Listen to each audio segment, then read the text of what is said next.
उन्हाळ्यामध्ये शरीराला थंडगार वाटावं, आतून थंड पडावं शरीर, असे खूप आपण प्रयत्न करतो, याच्यासाठी मार्ग शोधतो आणि वेगवेगळ्या प्रकारचे बाजारामध्ये जे काही बाटली बंद कोल्ड ड्रिंक्स असतात त्याचा भरमसाठ विक्री वाढते आणि ते लोक त्याचे दुष्परिणाम माहीत नसल्यामुळं ते पीत राहतात, तर ते आरोग्यासाठी अत्यंत वाईट आहे. तर आरोग्यासाठी एकदम चांगलं असलेलं थंड पेय, ज्याला आपण बेस्ट समर ड्रिंक असं म्हणू शकू, हे कोणतं आहे, ज्याला आयुर्वेदामध्ये अमृत पेय असं म्हटलेलं आहे.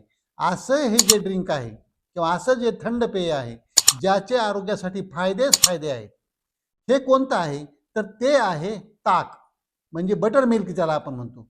तर हे ताक पिल्यानंतर कोणते फायदे होतात, ताक कधी पिलं पाहिजे, कशा प्रकारचं पिलं पाहिजे, कशा प्रकारचं नाही पिलं पाहिजे, हे सगळं सांगणारा आपल्या चॅनलवर एक लाँग व्हिडिओ आपण टाकलेला आहे.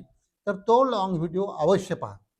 म्हणजे काय होईल, तुम्हाला का ताक पिलं पाहिजे, कसं पिलं पाहिजे, किती पिलं पाहिजे आणि काय त्याच्यात चुका नाही केल्या पाहिजे, हे कळायला सोपं जाईल आणि आपल्या आरोग्यासाठी त्याचे जेवढे फायदे होऊ शकतात चांगल्या प्रकारे तेवढे फायदे होतील आणि दुष्परिणाम टाळता येतील. यासाठी पुन्हा एकदा मी विनंती करेन की तो लाँग व्हिडिओ अवश्य पहा.